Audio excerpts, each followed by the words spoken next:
winner of Survivor 46, Kenzie. Charlie, congratulations on such a hard-fought game. You played so well and made it so far. Hard to see you go out that way. What was it like, all the different swirls of emotions watching this whole journey back and seeing it end last night? And you definitely, first of all, thank you so much. Thank you for being here and interviewing me. But it was you've hit the nail on the head. It was definitely a swirl of emotions.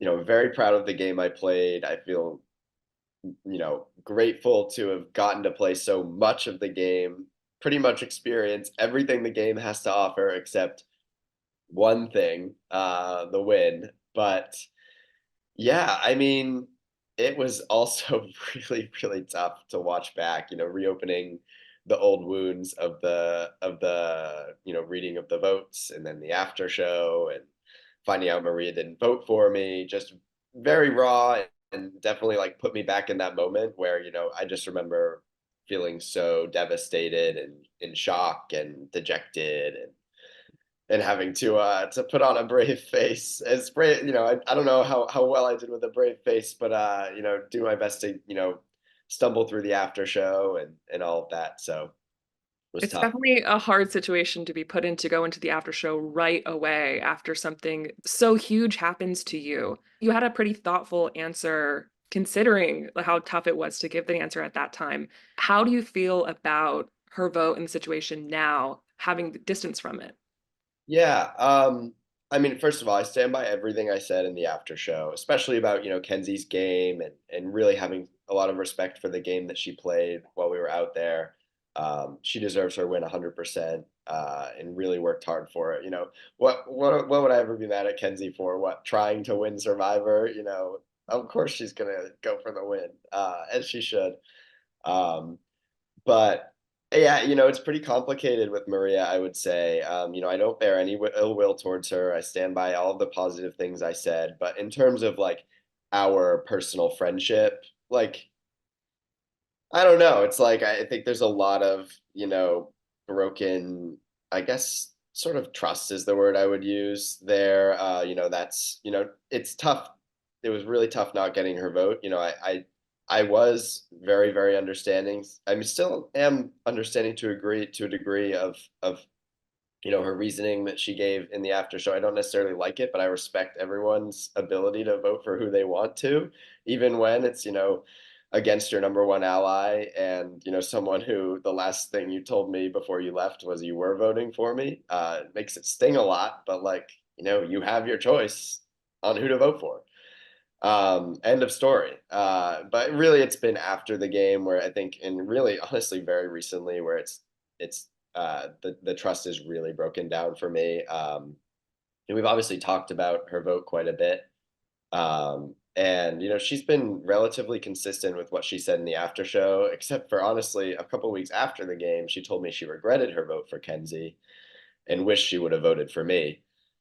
Um, but then actually literally within the past couple days she told me that in her exit press she might be talking about some new reasoning that she'd never said to me ever in the whole past year, and which didn't make any sense with anything she said to me or things I've heard that she said to anyone.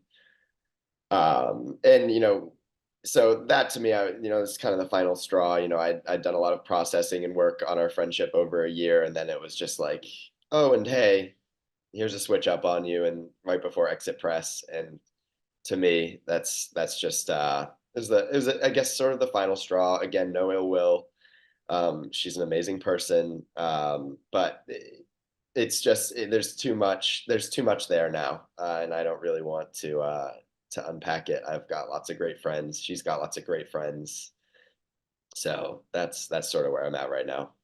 So, not wanting to unpack it, there's not really hope at this point in your mind for the future of that It's relationship. like, I don't know. I guess I'm not like holding on to hope. I'm not, actively rooting against it. I in general like to be friends with people. I do think Maria is a great person. But it comes down to, I just think I've lost a lot of trust in her ability to communicate like why she did the things she did. And this is a really, really heavy emotional roller coaster that Survivor is. And this was probably like the heaviest thing for me. And to have all these switch ups, it's just I gotta cut it off at some point. It's too inconsistent. It's too, you know, it's too bad for my own mental health. And if she's not going to be fully honest with me or just wildly inconsistent to the point that I can't believe anything that she's saying,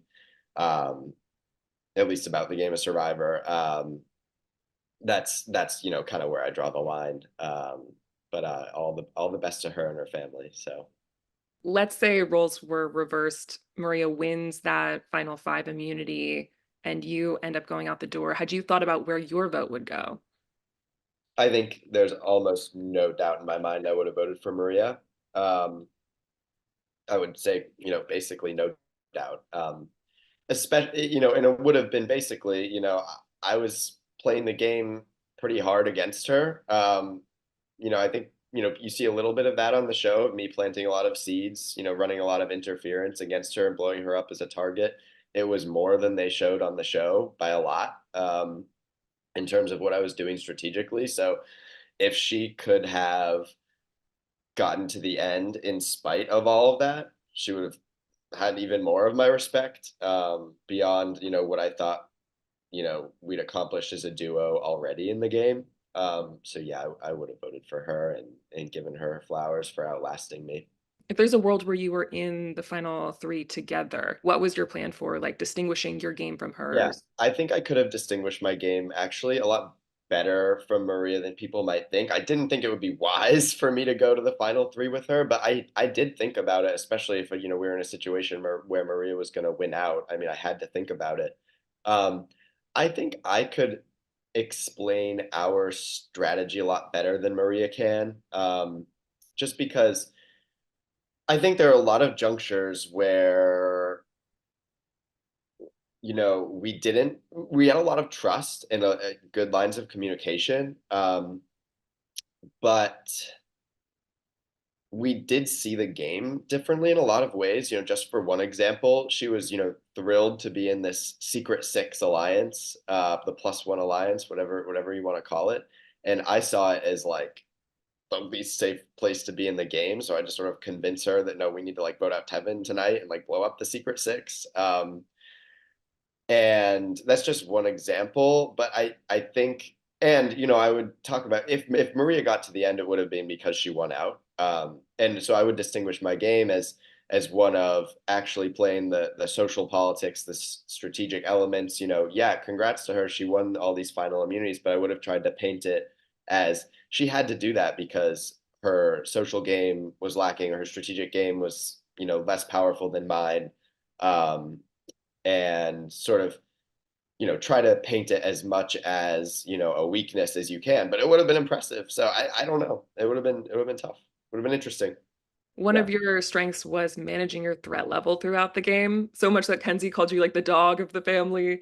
In what ways were you doing that day in and day out? I mean, really, like everything I was doing was centered around that. Like there's absolutely zero reason to brag about anything on Survivor, or talk yourself up.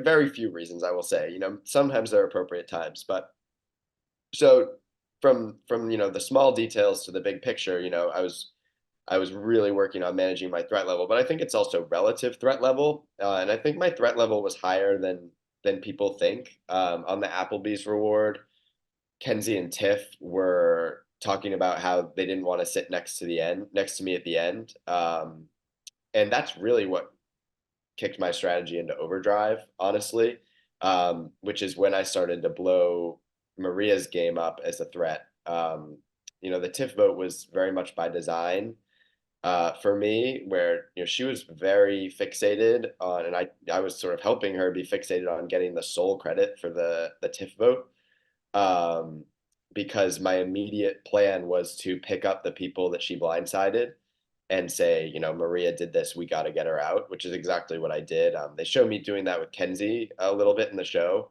after the tip vote, but Venus was there as well, and I was much more hardline than they were showing of like, like let's get into gear here. And that, that sort of remains true for the rest of the game. I think there's absolute threat level and relative threat level. The absolute level is like, how much of a threat are you? Relative is like, are there threats in front of you who are bigger threats? So that's really the game that I tried to play is, you want to have some level of threat because you want people to think you're a contender to win the game, but you don't want to be so big a threat that you're the first one on the chopping block. So I ultimately, was trying really hard to strike that balance. Now I know Tiffany said no Taylor Swift references during Final Tribal. I'm not sure how much that switched up your plan in your head, but Well, first of all, they'd never, I could have slipped in like 30 without them knowing. It's not as if they were going to catch me, I could have said so many obvious ones. It didn't switch up my plan. I wasn't in the business of trying to poke the bear of the jury or seem like I wasn't taking this seriously. So, I mean, I laughed at it. I thought it was funny that she said that, but, yeah. Yeah, I remember from, I think it was like one of your intro videos, you said like throughout this game, I'm going to be in different eras. Yeah. Can you take me through now that you're looking back? Like when did you change from one era to another throughout the game and what era were you at the end? No, it's a great question. I would say beginning of the game, it's more like debut fearless type vibes. Just kind of and for the most part feel good energy and on Sega pre-merge, and then it sort of maybe switches into more of a red dynamic, where it's a little more of a roller coaster of themes and emotions. And then I think there's definitely a point in the merge where I locked in the Reputation era and was definitely blindsiding a lot of people. So it definitely felt like I did get there towards the end, and then I don't know. Yeah, I probably stayed locked in that zone pretty hard. So that's what I would say. What about now? Now, well, I mean, gotta say, Tortured Poets. I mean, come on. I mean, that's what I'm listening to, anyways. But no, I mean, honestly, a lot of the songs on there I've been very much identifying with for this whole experience. So that's for sure. Yeah.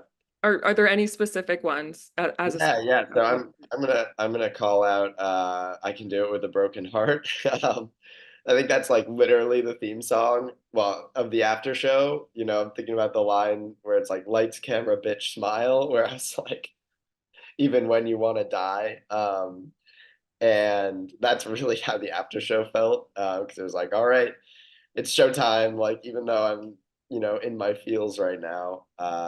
And so that one's big. A bunch of the sort of stinging, biting bridges. So I'll shout out The Smallest Man, Whoever Lived. Um, yeah, yeah. So those are some good ones. Before I let you go, Survivor 50, you get the call. Is that a game that you want to play? And how would you play? I mean, first of all, I feel like I'm in the very big majority of Survivor players who are going to tell you, hell yes. I don't know. I don't know how I'd play. I think season 50 is going to be absolutely crazy and so hard to sort of get your footing given how many people know each other, how many past relationships there are. Everyone out there is, I'm sure, going to be a really good player in their own right. Man, I have no idea how I would play it. No clue. 14th person voted out, the 7th member of our jury. Maria, that's 3. That's enough. Need to bring me your torch. Maria, congratulations on a hard-fought game. You played so well and made it so far, just falling so close to that final tribal. What was it like watching your whole journey back this season? It's been really, really cool. Obviously, watching last night was heartbreaking to see, how it all went down. It's something that I've woken up, many nights over the last year, just wondering like what could have happened, what could I have done differently. But ultimately, I'm super, super proud of my game and super proud of the fact that they had to take me out and they had to go to any means necessary to take me out. That's so relatable, having those would have, could have, should have moments. Like as you were going through that in the days, the weeks after Fiji, was there one that stuck out to you where you're like, oh, if I had only played this one thing differently, then maybe things could have been different? Gosh, I mean, that's a really good question. Is there one thing? No, there was probably a series of events that happened that made me get to the point where I had to win to last. So it's hard to pinpoint one particular thing, although people will say, well, it's the day that I didn't choose Liz for the reward. But that moment is a moment that was a very painful moment. It was a very hard moment to make that choice. And when I started talking about my choice, I started talking about how I wanted to nourish the people who really needed it. And I chose Ben. And I'm about to choose Liz. And I look at Q, and Q's been so loyal to me. Q has thrown his number one under the bus to tell me to protect me. And so I'm not about to, like, burn this bridge. And so I look at Q like, can I not take you? He's like, no, you got to take me. And so I got to this moment where it was like, my head says take you, my heart says, I got to take Liz. And then I couldn't make the choice. I froze. I totally froze. I didn't know how to make that choice. And so I thought to myself, maybe just let them make it. And it sucked. It was a crappy decision. So maybe that was the beginning of the downfall. But yeah. So it started out as a who needs food, and then later it became Absolutely. a complicated decision. It So became super complicated. So to say that it was a farce, to say that it was like just for show, no, it wasn't for show. It was painful. This is what I wanted to do. This was what my heart said, do this, pick this. And my mind said, you've got a loyal person in Charlie, not knowing that he's already starting to think about turning on me. And then you've got a loyal person in Q. I'm like, I'm not going to burn this bridge. And so, yeah, it was a very hard decision because Liz absolutely needed that food. And also, I tried to give my spot to Liz the day before at the reward challenge, to give my spot at the Applebee's reward. now let's rewind to the beginning of last night's episode where there's the fallout of Q leaving, and you haven't realized yet that the plan was on you. Take us through that moment. And when did you find out that Charlie and the others were angling towards you earlier? Well, I mean, I think I obviously didn't realize it until that vote. So that vote, I was completely convinced, Q and I were completely convinced that Liz and Kenzie were with us. Otherwise, Q would have played his idol. I told Q, you might get a vote or two, but like I fully believed that Charlie was going home because Liz and Kenzie were with us. So that was the moment that I was like, oh, damn, like I am on an island alone and I'm going to have to fight to the end by myself. So it wasn't a surprise to you when Charlie said at Final Tribal, like we wanted Maria out first. And then, but she won immunity, and then we went for Q. Yeah, I mean, I knew I was playing a good game. I knew I was a threat. I knew I had pulled off the Tiffany blindside. Like I knew there were a lot of things. Some people may say you poked your head out too early. I felt like you had to make moves and you had to own those moves and be a dominant player and show a dominant game. Maybe my blind spot was not creating those other connections on the side as a what if this happens or just in case this happens. I kind of bet on myself and just figured I can do this. So I came up short. You had a string of really great immunity wins. You were so close to joining that group of people who have won it 4 times. Wow. But things didn't go your way in that final challenge. What was going through your head when you see Liz running back to get Kenzie's plank? I was seething with anger. I was so angry because to me, the sanctity of what I was playing for as a competitor, that was taken from me. That moment of like, oh, well, someone can help somebody else. Shoot, like I'm fighting for myself. I want to compete fairly. It felt incredibly unfair. I've woken up many nights thinking, what if this went differently? What if she didn't help? Could I have beat Kenzie? Like, was there a chance? But at the end of the day, there's a lot of respect that I have for the fact that it took 2 people to take me out. And that's the only thing that I tell myself at night is that, it took 2 of them to get you out. If you had made it to that final tribal and won out, what was going to be your pitch to the jury? Oh, I mean, number one, I didn't feel like I had any concern as to who I was sitting next to. I felt confident in myself making fire. If I didn't win that last challenge, I was sure that they were going to put me in fire. I had trained fire yeah, I mean, I just felt like I had a dominant enough game of playing the middle and making, swing vote decisions along the way, going for Tiffany, showing a physically dominant game. Like I didn't think that there was going to be a question at all. So I just had to get there. What went into your decision as a juror? What were you looking for in a winner? Yeah, what I was looking for in a winner, I really found starting at Final Four, fire making. Kenzie appealed to me on a personal level. Kenzie showed me a passion and a fire to fight. And she was fighting for her life in the game. And the look on her face when she made fire and that immense pride that she had in herself just reminded me of so many times where I've had to fight so hard to achieve something. And then at Final Tribal, when Q asked, what are you going to do with this money? And the fact that she owned and said, I'm going to be selfish for the first time in my life. I'm going to stop giving to other people and give to myself in this moment. She was about to get married. She wanted to start a family. That was the reason why I came on the show. I came on the show because I was doing something selfish for me at the age of 47, right? And she's in her 20s making this choice. And I just couldn't stop. I couldn't not applaud that awareness, that ability to say, nope, this is for me. So it was her why that like really resonated. Absolutely. Absolutely. And to be fair, like I was walking up those steps saying, Charlie Kenzie, heart, head. And then it's just the fire in her, like literally the fire and figuratively the fire in her that spoke so much to me in that moment. Was it at all that Charlie lost your vote, or was it just that they both had your vote and Kenzie had that extra? That's 100% what it was. It was never, why did I not vote for Charlie? It was why did I vote for Kenzie? What gave her the edge? And those two moments for me just really impacted me on a personal level. I'm curious about the fallout of that decision.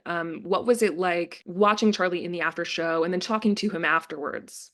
Oh, I mean, it's incredibly painful. I mean, it's painful to know that I have hurt him. It's painful to know that, I was one of 5 people that didn't vote for him. Charlie's an incredible young man, and I have so much respect for him. Yeah, I mean, I think it's painful for every single person in this game to watch moments unfold that trigger something that, you remembered it this way or you watched it happen. And, it's a hard thing to go back and watch. Will we be able to move past this? Only time will tell. We've obviously had ups and downs as we're trying to navigate, can we be friends after this game? I do hope we can. You do hope you can. Oh, absolutely. Absolutely. Where do you think some of the disconnect is? I spoke to Charlie earlier and he seemed a little confused about your reasoning. What do you think you guys don't see eye to eye on at this point that you would hope to mend in the future? Well, I mean, I just think after the dust settles, right, there's a lot of charged emotions. We're all feeling something. I myself was in tears last night watching myself leave the game, right? Like at the end of the day, when the game is over, is there substance in there to continue a friendship? And I hope there is. I respect him so much. I care for him a lot. And I really feel like the ball's in his court. And if, I would respect if he doesn't want to. And if he does, I would love to nurture a friendship. Watching back your journey, there's only so much we can see in these 90-minute episodes. Is there a moment, strategy, social, otherwise, that you wish that fans got to see?